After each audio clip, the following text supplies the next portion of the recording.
Extreme Kisumu kapok kaka uywe masane angi duog mondo mi angi tiek machelo mane wiye kanyo no achiel ka achiel nikech penjo bende pod thoth ma joneno medo oro sane kama ntiere kar kae Seth Okumu kapok kaka uywe masane yena mondo mi abire Extreme Kisumu mondo mi imiwa angeni sane maduogo ka mondo mi akaw wach mugike wach mar Albert anga duogo arango weche mamoko motene kod dongruok kod siasa magore gwenge ma Kaluo to sane kama intiere osebedo tenge nikech ero koro oko resign mare no step aside tine ka gima onge apis nikech jal machielo ma koro donje apis ma kamano okang' monego bed ni kaone mar chik nyabedo mane kachiel koda ka dwoko machielo man in godo kuom akili kachiel koda ka mago ma wach kanyo kod Kennedy Ondiek.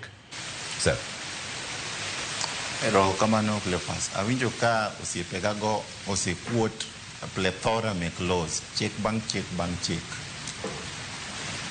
but gima nyaka wang'e en ni chik and chik okinyal some selectively kata okinyal some in isolation of other things. Article 245 king'iyo sub article 7 sets out yo minyalo gol godo Inspector General to mane yo kendo minyalo gol godo Deputy Inspector General. Kapodi nitiere the legal way minyalo gol godo Deputy Inspector General, it is in Article 245(7). The issue mar resignation kata gwetao en a personal decision ma an officer makes.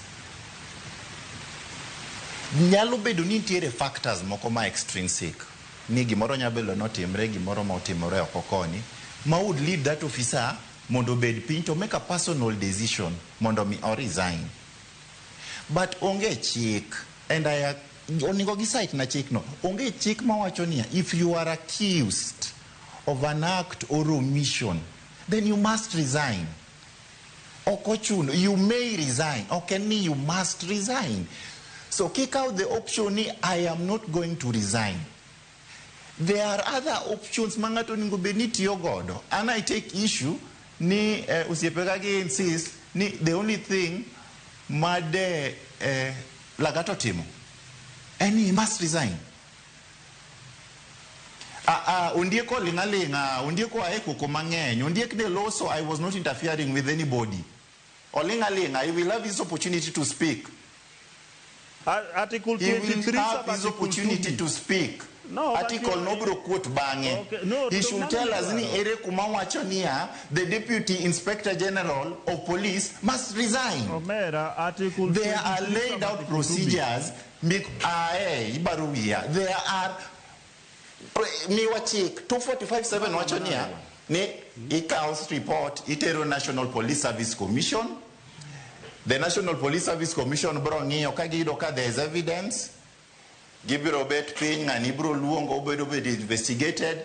There is a report madibedo forwarded to the president. Then the president will make a recommendation because the president will watch on oyo ena ni ngani en kama we uogoko. But to insist here ni Lagat must resign nikech chik wacho ni he must resign, that is misleading Kenyans. Onge adier kanyo. That is not true. Okay. He may resign and that is a personal responsibility mare. To kata doctrine mar common intention miwinjo ka osiepa wakili wacho kanyo. Yes, I agree ni nitiere doctrine of common intention. Ni dipo nitiere gimoro ma ji otimo kanyakla to e gima gitimo no they aimed to achieve something collectively. But in the absence of evidence, in the absence of an investigation more conclusive, then that doctrine of common intention cannot be said. The matter has to be taken to court, it must be prosecuted, and based on the evidence maybe adduced to court, the court will render a decision whether someone is guilty or not. We cannot read the law in isolation. Mm-hmm.